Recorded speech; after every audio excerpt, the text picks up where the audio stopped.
Hello dear students, कैसे हैं आप लोग? Hope you are well. तो चलिए शुरुआत करते हैं अपने लिटरेचर वाले क्वेश्चंस की, जो हम लगातार डिफरेंट अपनी वीडियोस में कर रहे हैं। तो लेते हैं गाइस, आज सबसे पहला क्वेश्चन हम यहाँ पे, और the very first question says short story differs from a novel by the figures of speech. यानी एक शॉर्ट स्टोरी बेसिकली किसी नोवेल से कैसे डिफर करती है फिगर्स ऑफ स्पीच में? क्या ये लेंथ एंड कैरेक्टर से डिफर करती है, प्रोज एंड फिक्शन से, वर्स एंड राइम से, या फिर रिदम्स एंड प्रोसोडी से? तो बताइए बच्चों, हम यहां पे आंसर क्या बनाएंगे? What should be the answer? Answer हमारा यहां पे क्या बनेगा? तो 100% अगर हम इसको ध्यान से देखें, आंसर हमारा बनेगा लेंथ एंड कैरेक्टर्स। यानी इस केस में हम लेंथ और कैरेक्टर की बात करेंगे। एक शॉर्ट स्टोरी लेंथ और उसके कैरेक्टर्स में थोड़ी सी डिफरेंट होती है, किससे? एक नॉवेल से। लेते हैं नेक्स्ट क्वेश्चन, और नेक्स्ट क्वेश्चन है objectivity stands for. Objectivity basically किसको बताती है? तो आंसर करें जरा। क्या ऑब्जेक्टिविटी पर्सनल एक्सपीरियंस को बताती है, एक्सप्रेशन को बताती है, इम्पर्सनल एक्सप्रेशन को, इमेच्योर कम्युनिकेशन को, या फिर मैच्योर नोशन को? तो आप ध्यान से देखो, if we talk about the objectivity, objectivity किसको रेफर करती है? कि यहां पे पोएट या फिर राइटर अपने आप को बिल्कुल अलग कर देता है, वो अपनी पर्सनैलिटी को रखता ही नहीं, यानी कि वो डीपर्सनल, इम्पर्सनल हो जाता है। तो it means impersonal experience would be there, तभी हम ऑब्जेक्टिव, अदरवाइज तो that would be subjectivity. Subjectivity का मींस क्या बना? आप वहां पे खुद को इंक्लूड कर रहे हैं। Getting guys? तो आंसर हमारा यहां पे क्या बना है? Impersonal experience. यानी इसी चीज को अगर हम जॉन कीट्स के वर्ड्स में देखें, तो जॉन कीट्स इस चीज को कहते हैं negative capability. If I say negative capability, it means John Keats का कहना है कि a poet is the most unpoetical because he has no personality of his own, he gets the personality of the person और the character whom he is writing. जिसको वो लिख रहा है उसी की पर्सनैलिटी वो गेट कर लेते हैं। अगले क्वेश्चन की बात करते हैं, और क्वेश्चन हमारा नेक्स्ट है, तो इसका आंसर हम बच्चों क्या बना देंगे? It would be B. अब देखते हैं जरा अगला क्वेश्चन हमारा। अगला क्वेश्चन कहते हैं prosody signifies the systematic study. Prosody किसकी सिस्टमैटिक स्टडी को हमें बताती है? क्या ये आंसर हमारा ड्रामा बनेगा, या फिर गाइस हमारा ये आंसर बनेगा लाइक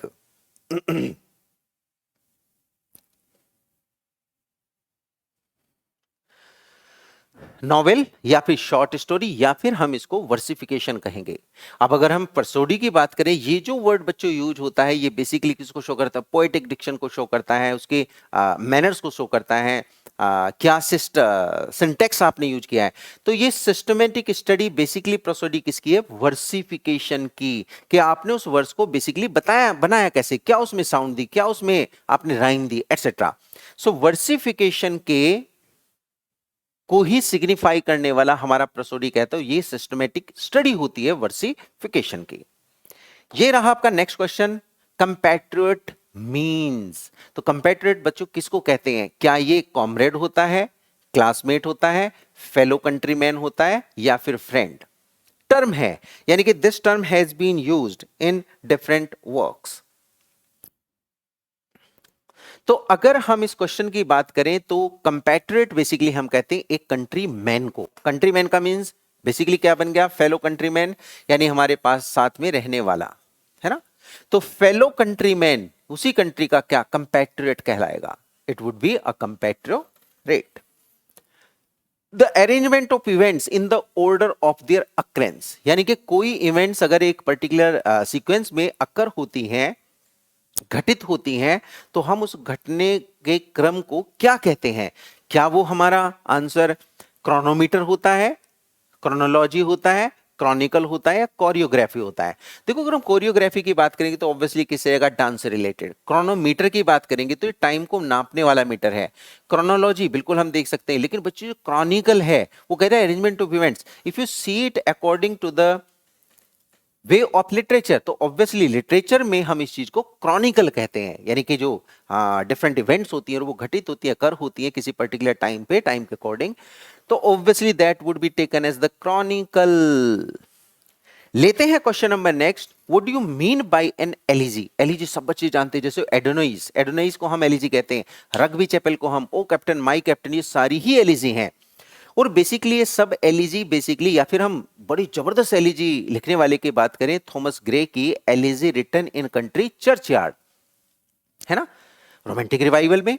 तो गाइज ये सारे के सारे बेसिकली क्या होते हैं, किसी की डेथ पे, किसी की डेथ को मोर्न करने के लिए, किसी के लाइक डिफीट को मोर्न करने के लिए, किसी डिस्ट्रक्शन को मोर्न करने के लिए, लैमेंट करने के लिए जब हम लिखते हैं, it is called the elegy. तो एलिजी बेसिकली क्या है, पोएम ऑफ हैप्पी एंडिंग। जी नहीं, हैप्पी एंडिंग तो होगी नहीं।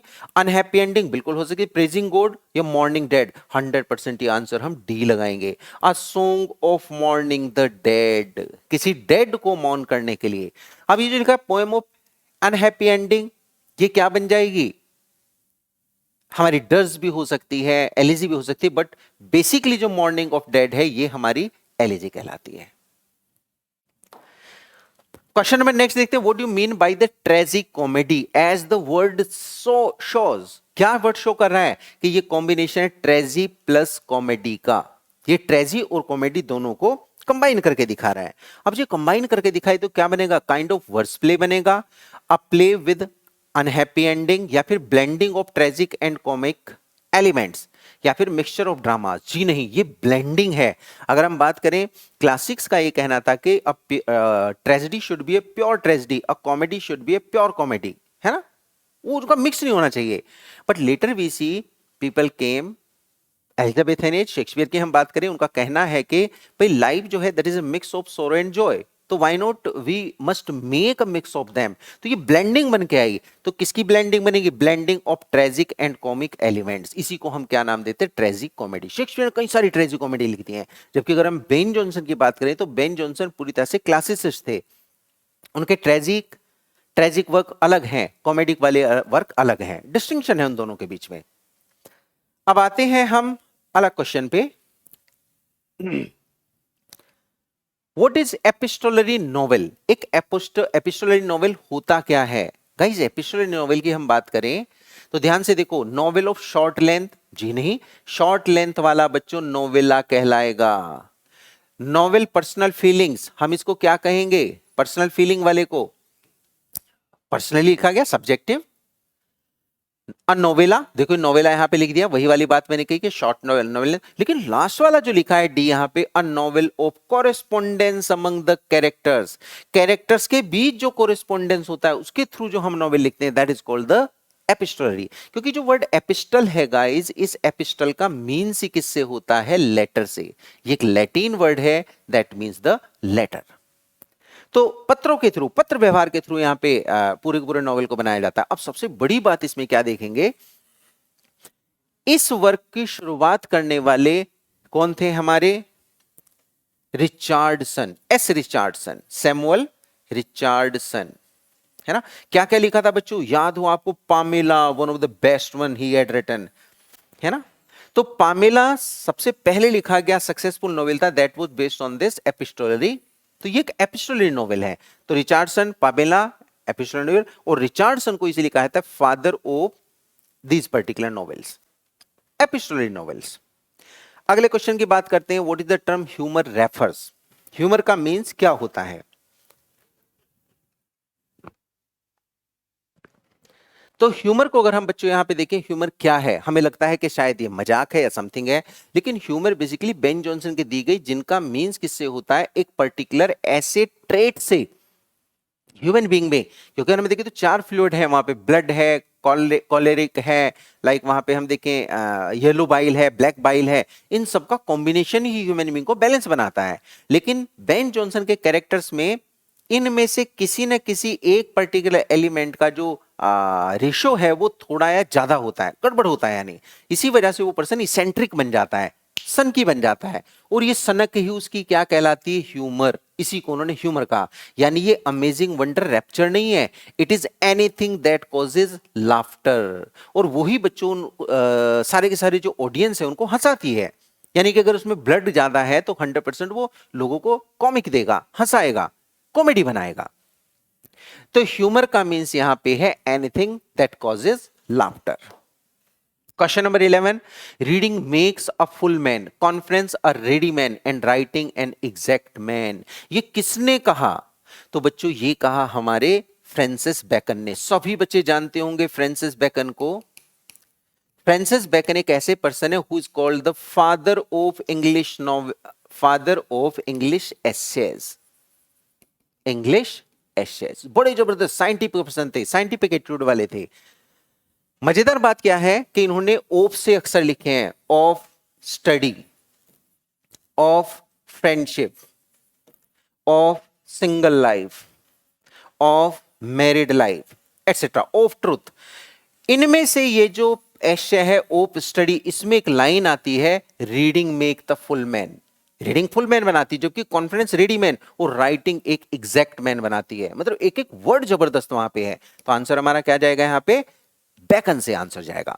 अगले क्वेश्चन की बात करते हैं बच्चों और जरा देखते हैं, which of the following is an essayist. इनमें से एसेइस्ट कौन है? क्या ये हमारे चौसर हैं?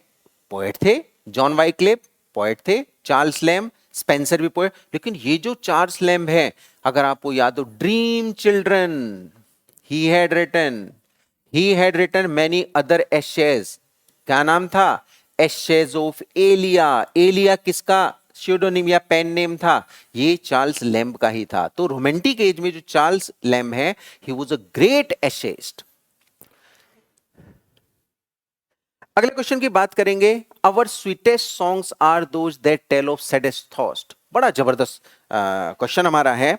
अब सभी बच्चों को यह बताना है कि our sweetest songs are those that tell of saddest thoughts। ये बच्चों लिया कहां से गया है? Where does it occur? ये कहां पे अकर होता है? अगर मैं इस वर्ड की बात करूं तो ये पीबी शैली का है। और किस में लिखा है पीबी शैली ने? Ode to skylark. गेटिंग बच्चों? ऑड टू स्काईलार्क में वो यूज करते हैं इस लाइन का, our sweetest songs are those that tell of saddest thought. बड़ी जबरदस्त लाइन है अपने आप में, अगर हम इसको इसके मीन्स के थ्रू समझें। अगले क्वेश्चन कहते हैं, Dryden and Alexander Pope are poets. तो भाई देखते हैं हम, Dryden restoration age, Alexander Pope like 18th century यानी कि ऑगस्टन। तो न्यू क्लासिकल राइटर बनेंगे। न्यू क्लासिकल का मींस क्या था कि न्यू क्लासिकल में वो सब आते हैं जो फॉलो कर रहे थे क्लासिकल्स को, बट उस काम में सफल नहीं हो सके और ज्यादातर सेटायर लिख के रह गए। क्या लिख के रह गए गाइस? वो सेटायर्स लिख के रह गए। तो यहां पे हमारा आंसर क्या आ जाएगा? न्यू क्लासिकल, या हम इनको कहते हैं pseudo classical. Who is known as the poet of nature. अब देखो इसके बाद हम किस पे चलते हैं? इस पे चलते हैं हम रोमांटिसिज्म पे। रोमांटिसिज्म में अगर आप देखें नेचर का कौन सबसे बड़ा पोएट? भाई है तो शैली, कीट्स एटसेट्रा भी, लेकिन नेचर पोएट हम किसको कहेंगे? सबसे इंपॉर्टेंट वर्ड्सवर्थ को। हम किसका आंसर करेंगे बच्चों? वर्ड्सवर्थ का। गेटिंग?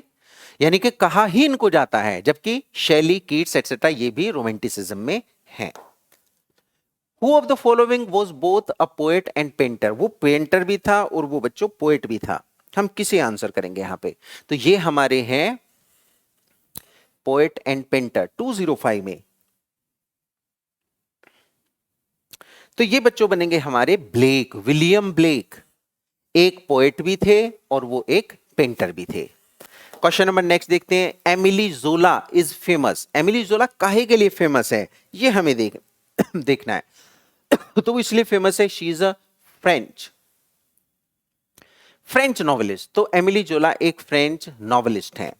क्वेश्चन नंबर नेक्स्ट देखते हैं 207, O Henry was known as. O Henry को हम किसके लिए जानते हैं? अमेरिकन शॉर्ट राइटर के रूप में। कैसे जानते हैं हम? अमेरिकन शॉर्ट राइटर के रूप में। लेते हैं बच्चों अगला question 208, a famous mock epic that is English literature. English literature में कौन थे जो मोक एपिक लिखा करते थे? तो 208 क्वेश्चन का आंसर 100% अलेक्जेंडर पोप जाएगा, क्योंकि अलेक्जेंडर पोप ने जबरदस्त लिखे हैं टेल ऑफ द लाइक हम देखते हैं रेप ऑफ द लॉक। सबसे इंपॉर्टेंट हमारा आता है रेप ऑफ द लॉक का, अलेक्जेंडर पोप।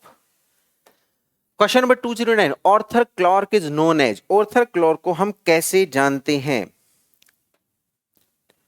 तो वो साइंस के फिक्शन लिखने वाले राइटर थे। Arthur Clarke a science fiction writer. अब इस क्वेश्चन को देखते हैं। Bertrand Russell was a British. Bertrand Russell एक ब्रिटिश थे लेकिन वो क्या थे? फिलोसफर थे, पोएट थे, एसेइस्ट थे, नॉवेलिस्ट। तो वो एक ग्रेट फिलोसफर थे। तो अगर हम देखें Bertrand Russell, he was a great British philosopher. तो आज के इस सेशन में बच्चों हम इतने ही वर्क करेंगे। मिलते हैं नेक्स्ट क्लास में, नेक्स्ट वीडियो में। तब तक आप इसे लाइक करें, शेयर करें, सब्सक्राइब करें। Thank you so much.